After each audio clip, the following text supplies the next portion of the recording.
คือซึมเศร้าเธยโอ้โอ้กลุ่มใจเลยเนาะบริคิดแต่ตีเรียงนั่นนะเศร้าเลยตีเศร้าแล้วสายต้องเข้มแข็งครับว่า นั่นคือเห็น FC เพิ่นก็คอมเมนต์มาหลายทั้งสองบอกกูพี่น้องเอ้ยเพิ่นก็ว่าต้องเบิ่งอีกฝ่ายต้องเข้าใจน้องบองคือกันนะเข้าใจต้องเข้าใจทั้งเพิ่นอีกบางทีเพิ่นก็น้องเราก็ว่าบ่จะทำมันสิเลือกผู้นั้นบ่ในอนาคตก็บ่แน่เพิ่นน่ะสิเลือกผู้นั้นเลยสิเลือกบ่ตูนในอนาคตอันนั้นก็ให้น้องเราตัดสินใจเองแต่ว่าน้องเราตัดสินใจในมือวานนี่เห็นในช่องบะเตียงนี่เพิ่นว่าสิเลือกสิตัดสินใจเลือกบ่ตูนว่าแต่ว่าบ่ตูนอันดับแรกเบาโกอกหัก อันดับแรกในลาวใต้เด้อพี่น้องนะเบาโกอกหักบัดนี้เบาเบาฝนต่อจากเบาฝนเบาตูนอกหักพี่น้องเอ้ย บ่ทันเหมาะเห็นว่า FC คอมเมนต์ว่าเบาตูนกับเบาโกนชมแล้ว สมแล้วที่อกหักยังบ่ทันได้เหมาะหรือว่ายังบ่ทันได้เจอเนื้อคู่เขาอ่ะจะแม่นเนาะทามิลีนี่อันนี้ทามิลีบ่แม่นว่าอันนั้นเด้อสิถามบ่โกเด้อแบบความรู้สึกส่วนตัวเด้อมุมมองส่วนตัวซั่นซะเอาแบบตอบบ่ต้องตอบเอาใจไผตอบแบบในมุมมองบ่โกเลยในมุมมองเลยบ่แม่นความจริงเลยเอาความจริงเลยโอเคถามมาเลยเบาตูนกับน้องบองเนี่ยเหมาะกันบ่ตามความคิดบ่แม่นตามคิดที่เคยไปอัปเดตงานในหยังก็ตามที่เบาโกเบิ่งสำหรับเบาโกนี้เบิ่งมานี่ก็1ก็ว่าแม่นเหมาะ1น้องบองก็เป็นคนดีเบาตูนก็เป็นคนดีเหมาะกันถ้าว่าได้เพิ่นว่าสร้างครอบครัวหรือว่าต่ออนาคตสร้างอนาคตนั่นนะน่าจะดีไปพร้อมกันได้นะ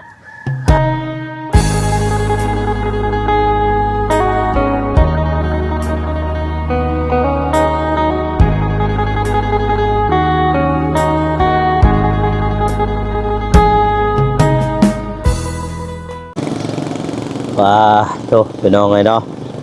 เปิดภาพมื้อนี้ก็มาอยู่อีกที่เมืองท่าแตงพี่น้องเนาะหรือว่าเป็นตัวเมืองเลยพี่น้องเนาะนี่ก็เป็นศาลากวนเลยพี่น้องเนาะนี่ส่วนอนุสาวรีย์นี่ก็สระน้ำแดงนำพี่น้องเนาะตรงไปลุ่มก็แม่นว่าไปสาละวันพี่น้องเอ้ยพี่อันนั้นก็จุดใจกลางของเมืองท่าแตงเลยพี่น้องเนาะมื้อนี้บ่าวโกตื่นเช้าแน่จังน้อยนึงพี่น้องเอ้ยเนาะเพื่อว่าสิไปหาทั้งเบาตูนพี่น้องเอ้ยเนาะแล้วก็สิได้ซื้อกับข้าวกับน้ำไปให้เพิ่นพี่น้องเอ้ยเนาะเพราะว่าทั้งเพิ่นอกหักพี่น้องเอ้ยอกหักจากน้องบองพี่น้องเอ้ยเนาะก็สิได้ซื้อกับข้าวกับน้ำไปให้เพิ่นเพราะมื้อคืนนี้เพิ่นบ่ได้กินข้าวพี่น้องเอ้ย ทางบาตูนเพิ่นบ่ได้กินข้าวเนาะพี่น้องเนาะก่อนอื่นก็กราบสบายดีและสวัสดีเด้อพ่อแม่พี่น้องเนาะบ่ว่าสิอยู่ภายในหรือว่าต่างประเทศก็ยินดีต้อนรับเข้าสู่ช่องเบาโกชนบทสปปลาวพี่น้องเอ้ยเนาะมื้อนี้เปิดภาพอีกวันที่23วันพฤหัสพี่น้องเอ้ยเนาะหลายคู่หลายคนก็เริ่มเกี่ยวเขาเกี่ยวน้ำแล้วพี่น้องเอ้ยเนาะทางหน้าเบาโกก็สิได้เกี่ยวเขาคือกันแล้วเด้พี่น้องเอ้ยเนาะใกล้ๆสิเบิดเดือนตุลาแล้วพี่น้องเอ้ยเนาะเดือน11ก็สิมาแล้วเนาะพี่น้องเนาะทางเบาโกก็สิได้เกี่ยวเขาเด้พี่น้องเด้เริ่มเกี่ยวเขาเก็บกาแฟแล้วเด้พี่น้องเอ้ยอากาศก็เริ่มหนาวแล้วพี่น้องเอ้ยเนาะเพราะว่าฤดูก็สิไปตามอากาศก็สิไปตามฤดูนั่นแหละพี่น้องเอ้ยเนาะก็สิเริ่มหนาวแล้วพี่น้องเอ้ยจอดเดือน12นะ สิหนาวแล้วแต่ว่าทางนี้ก็ถือว่ามื้อนี้ก็ถือว่าท้องฟ้าก็อยากว่ามีแดดแน่จักเล็กน้อยนึงพี่น้องเอ้ยเนาะไอ้บ่ท้องฟ้าก็จะมีแดดบางส่วนเนาะพี่น้องเนาะหลายคนก็สิไปหัวไปสวนหรือว่าไปเก็บกาแฟหรือว่าไปเกี่ยวข้าวเกี่ยวน้ำพี่น้องเอ้ย ทางบ่ก็เองก็ยังบ่ทันได้เก็บกาแฟพี่น้องเอ้ยยังเกี่ยวข้าวอยู่ตอนนี้ทางครอบครัวยังเกี่ยวข้าวอยู่พี่น้องเอ้ยเนาะบ่ว่าลายใหญ่ห่างเนาะพี่น้องเนาะทางบ่ก็เองก็สิไปหาเบาตูนคือเก่าพี่น้องเอ้ยไปอัปเดตข่าวสารให้พ่อแม่พี่น้องเพิ่นได้เบิ่งเนาะพี่น้องเนาะไปหาเพิ่นแล้วก็สิซื้อข้าวซื้อน้ำให้เพิ่นกินพี่น้องเนาะเพราะว่ามื้อคืนนี้เพิ่นบ่ได้กินข้าวพี่น้องเอ้ย อกหักเป็นตาลุต้นแห้งพี่น้องเอ้ยแต่เรื่องเล่ายังบ่ทันได้จบทันได้สิ้นดอกพี่น้องเอ้ยยังสิได้แก้ข่าวให้พี่น้องได้เบิ่งแล้วก็สิได้ปรึกษาทางทีมงานแล้วก็ทางน้องบ้องอีกตื้มนะพี่น้องเนาะแต่ว่าในคลิปเราก็ว่าเลือกเบาตูนอยู่เด้ถึงน้องบ้องสิมีคนคุยแต่ในใจเราก็ยังเลือกเบาตูนอยู่พี่น้องเอ้ยเนาะลึกๆนะพี่น้องเนาะบ่ว่าลายใหญ่ห่างพี่น้องเดี๋ยวเฮาไปน้องเอ้ยรอกัน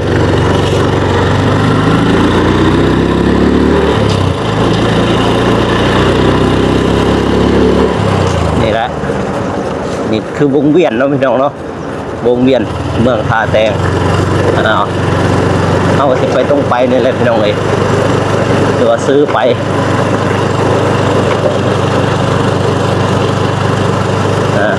ซื้อแนวกินให้เพิ่นซะ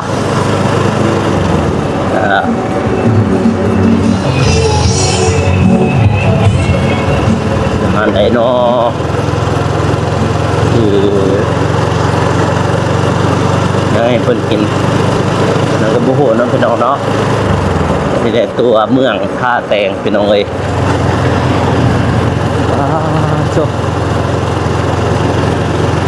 วันพฤหัส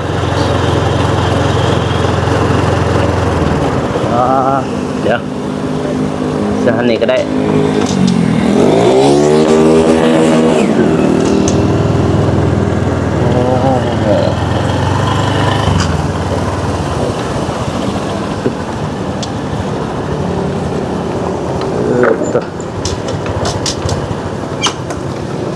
มีมาเพียบ่มีบ่ผมมีแต่อันเดอร์ได้บัตรนี่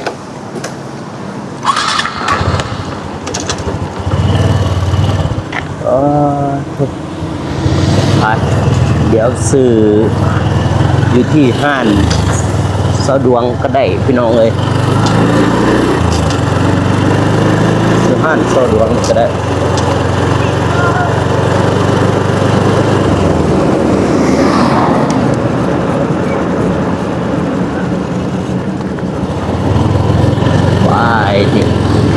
มันแสดงสะดวกเลยทุกเพื่อทุก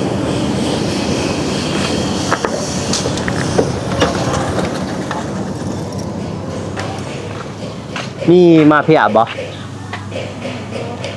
เอาเห็นไหมใส่ถุงเอาหาชิปัดเนี่ยไปเอาวันนี้น้องเลยได้มาพี่อาไปให้เบ้าตูนแล้วพี่น้องเลยซื้อมาพี่อาไปให้เพิ่นมึงยังดอกให้เพื่อนเลิฟซื้อมาพี่อาไปให้เบ้าตูนเพราะว่าได้ข่าวว่าอกหักจากน้องบ้องกลับไปหาเลยวันนี้กลับไปที่เศร้านั่นพี่น้องเนาะ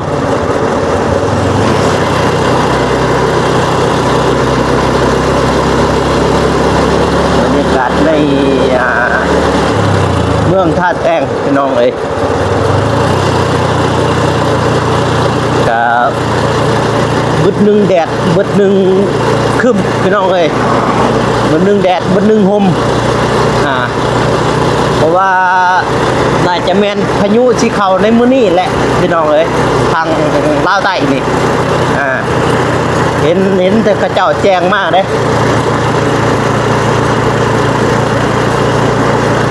เปิด1แดดเปิด1ห่ม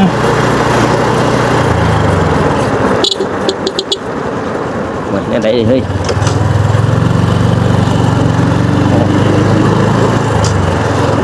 ไปจากตัวเมืองไปหาบ้านเบาตูนกับประมาณอยู่8 ลักหรือว่า10 ลักนี่ประมาณ10 ลักนี่เนาะพี่น้องเนาะหาบ้านเบาตูน10 ลักจะเดินทางกันเนาะพี่น้องเนาะ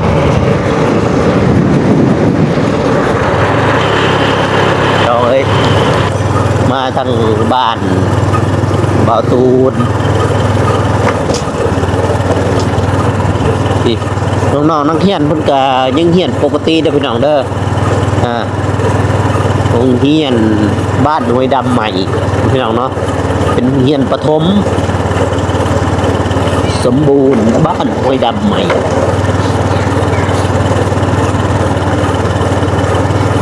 มาหา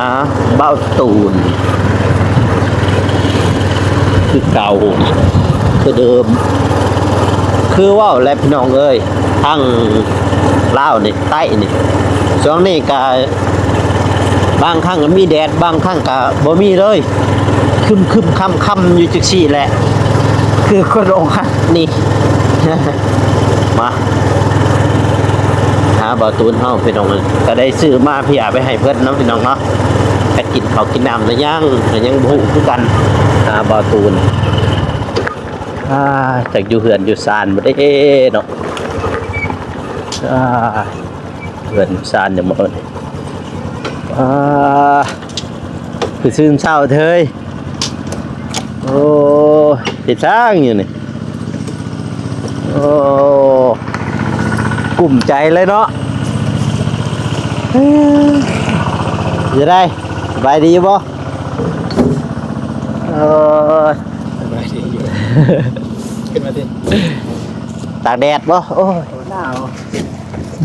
ยังได้อีกทีเนาะรถไทยนี่เนาะ โอ้ได้นี่รถนี่บุกเพชรของน้ำน้องทะเลในรถคันนี้แหละ คันนี้บ่ มีคนนั้นคนนี้ กาแฟไผนี่เฮ้ย นี่ก็ไปอ้าย อยู่คักได้อยู่บ่ ไปอ้าย กินข้าวกินน้ำละกินแล้วบ่ข้าวน้ ยังนะ ำยัง ยัง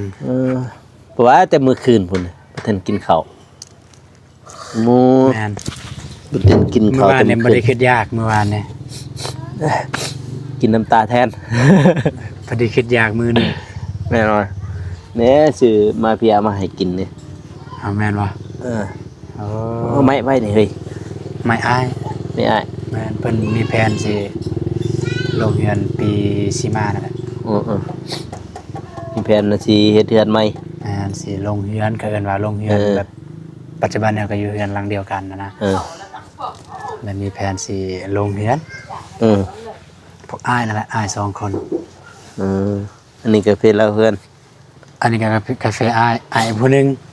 อันนี้อ้าย มี ผู้หนึง อีก แม่นมี2อ้ายเด้ บ่ บ่ตูนมี2อ้าย2น้องบ่ตูนเป็นลูกกลาง อ๋อลูกกลาง แม่น แต่ว่าอ้าย2คนสร้างครอบครัวเบิด สร้างครัวบ่แล้ว อืม น้องก็สร้างครอบครัวแล้วเนาะ ฮะน้องก็สร้างครอบครัวอะไรยังบ่ตูน ยังอีกบ่ตูนแล้วก็น้องลาเรียน โอ้ กำลังเรียนอยู่ เดี๋ยวนี้ อืม ยังเรียนม .7 อยู่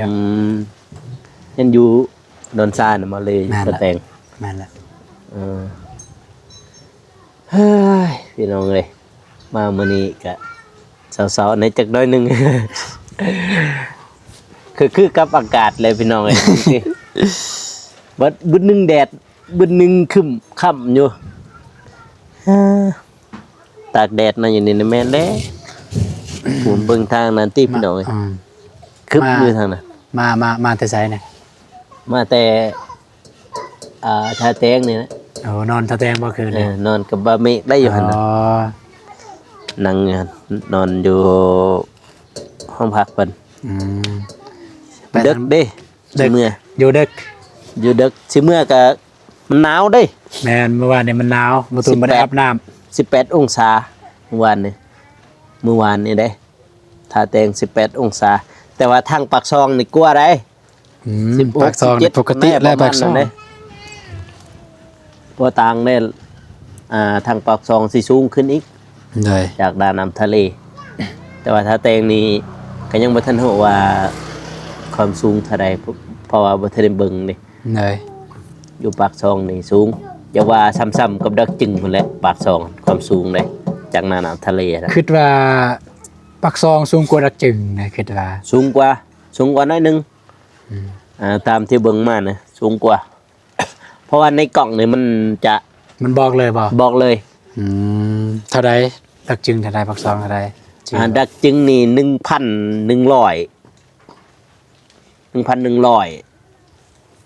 วะ 1,100 นี่แหละ 1,100 เมตรนี่แหละจากหน้าน้ำทะเลแต่ว่าปากซองนี่1,200อยู่ปากซองเพราะมันสูงกันเลยเพราะกล่องนี่มันจะได้แทกอัตโนมัติเลยคือต้นนี้อยู่นี่แต่เท่าใดอยู่นี่ ตอนนี้ยังบ่ทันได้ไปตั้งมันพอค่อยปิดมันง่ายๆมันเกะกะซะมันเกะกะพออยู่หน้าจอเลยมันเกะกะก็เลยปิดบ่ได้คิดได้ตีเรื่องนั้นน่ะเศร้าแล้วติเศร้าแล้วสายต้องเข้มแข็งครับว่า นั่น คือเห็น FC เพิ่นก็คอมเมนต์มาหลายทั้ง2บ่กูพี่น้องเอ้ยเพิ่นก็ว่าต้องเบิ่งอีกฝ่ายต้องเข้าใจน้องบองคือกันนะเข้าใจต้องเข้าใจทั้งเพิ่นอีกบางทีเพิ่นก็ยังอึดอัดบ่นะเป็นแนวนั้นสิเลือกไผล่ะนะ สิเลือก สิเลือกไผแหละนะก็ปตูนเองก็บ่ได้ถือโทษโกรธน้องดอกรอบปตูนก็บ่ได้ถือโทษโกรธน้องเพิ่นดอกก็โทษตัวเองนี่แหละที่วุ่นวามใจฮ้อนนะที่วุ่นวามน้องเพิ่นก็บ่ได้ผิดดอกเนาะแม่นบ่แม่นว่าบ่แม่นว่ามีเฮาแล้วไปมีคนอื่นนะอันนี้แบบมีก่อนหน้านั้นแหละเด้มีก่อนหน้านั้นแล้วนะฮะก็ที่แท้เฮานี่มาทีหลังแต่เฮานี่เป็นคนผิดเฮามาทีหลังแน่มาทีหลังดูออสโตเฮานี่มาทีหลังแต่ว่าก็ถ้าเบิ่งนี้แต่ว่าคือในเห็นทางน้องเราก็ว่า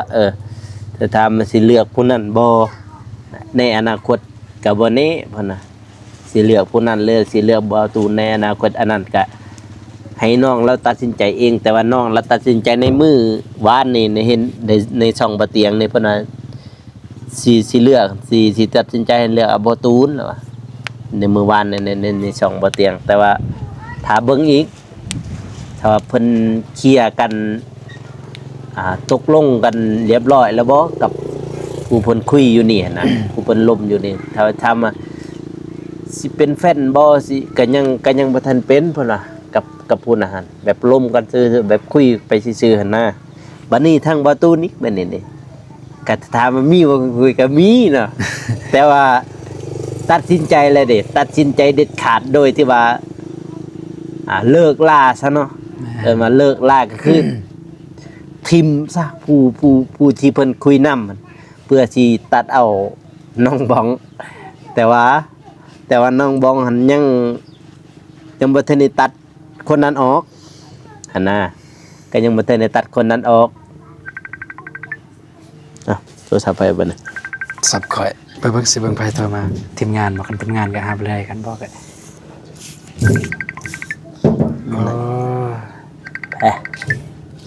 กิริยากิริยามาโทรแมนชวนไปเก็บเฟ่ป่ะจ๊ะแมนบาดนี้เลยพี่น้องเลยทางบ่าวตูนก็เลยอกหักบัดนี้ ว่าแต่ว่าบ่าวตูนอันดับแรกบ่าวกูอกหัก อันดับแรกในลาวใต้เด้อพี่น้องนะบ่าวกูอกหักบัดนี้บ่าวฝน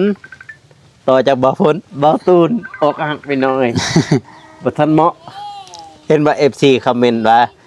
บ่ตูนกับบ่โกนชมแล้ว สมแล้วที่อกหักยังบ่ทันได้เหมาะหรือว่ายังบ่ทันได้เจอเนื้อคู่เขาอ่ะก็แม่นแล้วเนาะ แมน เออทางบ่ตูนก็อกหักอีกบ่โกแฮงคักอกหักนำสะแจวบัดนี้นี่ยังหนักลูกหก ลูกหกแฮงคักแต่ว่าลูกหกอ่ะ ลูกหกแล้วว่าซาเจล มันหกบ่ ได้ไปยามแล้วว่าแบบ ยังเลย แต่เราเอาผู้บ่าวมา ยังนะยังบ่ทันไปยามเป็นไข่อยู่เด้ โอ้ ไข่ย้อนนั่นแหละเอ้ย ซาเจลเอาผู้บ่าวมาแล้วเป็นใครเลย เป็นไข่เลยบัดนี้ทางบ่โกไข่เลย เสีย ไข่ ใจนำ ไข่ใจ เสียน ไข่ซ้ำใจเลยนะ ำเสียใจน พี่น้อง ำ FC เพิ่นคอมเมนต์ว่าเบาตูนกับเบาโกอกหักพร้อมกันเท่าใดทางลาวใต้บัดนี้เบาฝนก็อกหักอีกเบาตูนก็อกหักเบาโกก็อกหักเฮาโสดเบิดเด้เนาะ แมนคนโสดในส่วนไรอกหักแต่คนโสดอกหักง่าย อกหักง่ายบัดนี้นี่บัดนี้เอาไปเอามาอกหักเบิดบัดนี้ถือว่าก็บางทีก็สิแม่นคือเพิ่นว่าพ่อเฒ่าพ่อแก่เพิ่นว่าบางทีก็สิบ่แม่นเนื้อคู่เฮา ก็เลยเฮาอกหักขั้นต่ำที่เบาโกคิดเองนี่เด้ถ้าแม่นเนื้อคู่นี่จะไหนมันก็ได้เนาะว่าบ่ ได้ คันว่าแม่นเนื้อคู่นะจะไหนมันก็ได้ มันก็สมกันอยู่แล้วเพอเป็นอันเนื้อคู่กันเด้อ้ายพี่น้อง ทามอีหลีนี่อันนี้ทามอีหลีประมาณว่าอันนั้นเด้อ เออ สิถามบาโกได้อแบบคุมมาศึกส่วนตัวได้อ อืม มุมมองส่วนตัวซั่นซะ เออ เอาแบบตอบบ่ต้องตอบเอาใจไผ ฮะ ตอบแบบในมุมมองบาโกเลย ในมุมมองเลยบ่ แมน ความจริงเลย เอาความจริงเลย โอเคถามมาเลย เบาตูนกับน้องบองเนี่ยเหมาะกันบ่ ตามความคิดบ่ แม่นๆตามคือที่เคยไปอัปเดตงานในหยังก็ตามที่บาโกเบิ่ง อืมสำหรับเบาโกนี้เบิ่งมานี่ก็1ก็ว่าแม่นเหมาะ1น้องบองก็เป็นคนดีเบาตูนก็เป็นคนดีเหมาะกันถ้าว่าได้เอิ้นว่าสร้างครอบครัวหรือว่าต่ออนาคตสร้างอนาคตนั่นนะน่าจะดีไปพร้อมกันได้หั้นนะอะไรถึงสิแม่นว่าอีกฝ่ายก็มีคนล่มเจ้าก็มีคนล่มทั้งนั้นก็มีคนล่มแต่ว่าเรื่องอดีตเฮาบ่เอามาใส่ใจหั่นนะมีแต่ว่าทีมกับทีมไปแล้วก็เฮามาเริ่มกันใหม่หั่นนะคือเฮาสิไปกันได้แบบนี้เด้ถ้าว่าสิเล่าเรื่องอดีตโอ้ยเจ้าก็มีผู้บ่าวเจ้าก็มีผู้สาวมันไปกันบ่ได้บัดนี้มันเป็นแนวนั้นถ้าว่าถ้ามาเหมาะสมบ่ก็เหมาะสมอยู่เด้คือเห็นแล้วคือบ่าวน้องเราก็เหมาะสมถึงน้องบองก็เป็นคนดีเจ้าก็เป็นคนดีบัดนี้อันนี้คือจะว่าอยู่กระตุบน้อยๆนำกันหั่นแต่ว่าดีแฮงดีตัวนั้นหั่น แห่งแบบว่าพร้อมสร้างชานำกันนะดีเด้ข้อยก็โอเคอยู่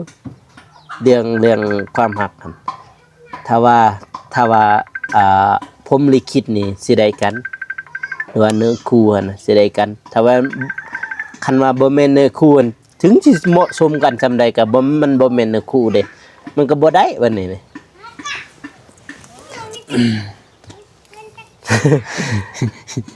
มีแต่ว่าพยายาม ตัดใจ โอ้ย พยายามเลยพยายามตัดใจ โอ้ยพยายามเบิ่ง ตามเนี่ยให้สู้บ่แล้วให้พอ สู้ สู้บ่ อืม พร้อมแล้วบ่ตัดสุดอ่ะนะ ตัดโสดโอ้ ตัดสุดสิมาร่วมงานเนี่ยพร้อมแล้วบ่ พร้อมเลย เป็นหมู่จะบ่าวเนี่ย พร้อมถือกล้วยเด้อเฮ้ย เอ้ยบ่ถือเรื่องกล้วยมันบ่คือถือขนมแน่เนาะถือแบบขนมเด้ข้างจะบ่าวนี่ใส่เป็นตาดำ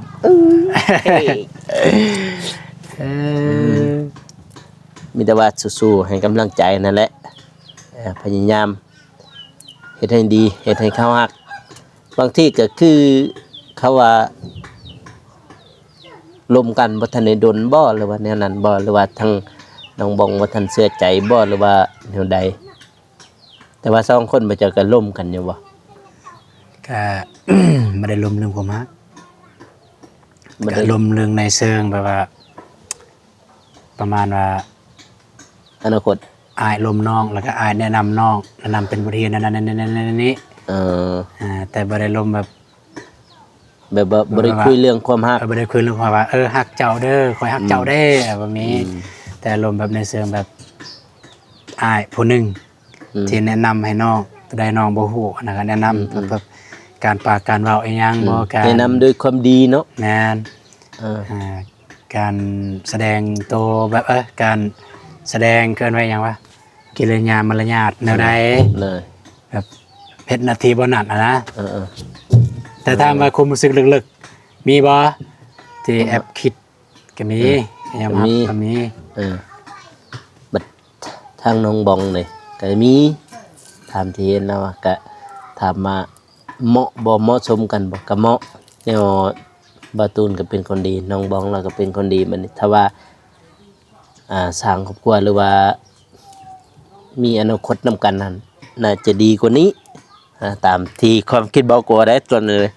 หรือว่าความคิด FC เด้เป็นจังได๋ให้คอมเมนต์มาเด้อพี่น้องเด้อพอได้เบิ่งเนาะพอได้อ่านนำกันถ้ามาในใจนี่แบบร้อยแล้วเนาะกับคนนั้นน่ะกับน้องบองนั่นร้อยแล้วพร้อมเสมอ โอ้ยอายุซำนี้แหละบ่มีเวลาสิแบ่งให้คนอื่นหลายคนเลยนะสิเลาะนั่นเลาะนี่อายุหลายแล้ว แม่แล้วเจ้าหน่อยก็ว่า เอาปุ๊บ บัดที่มีลูกบัดเฒ่าแก่ลูกก็เบิ่งเฮาได้ แม่น คือ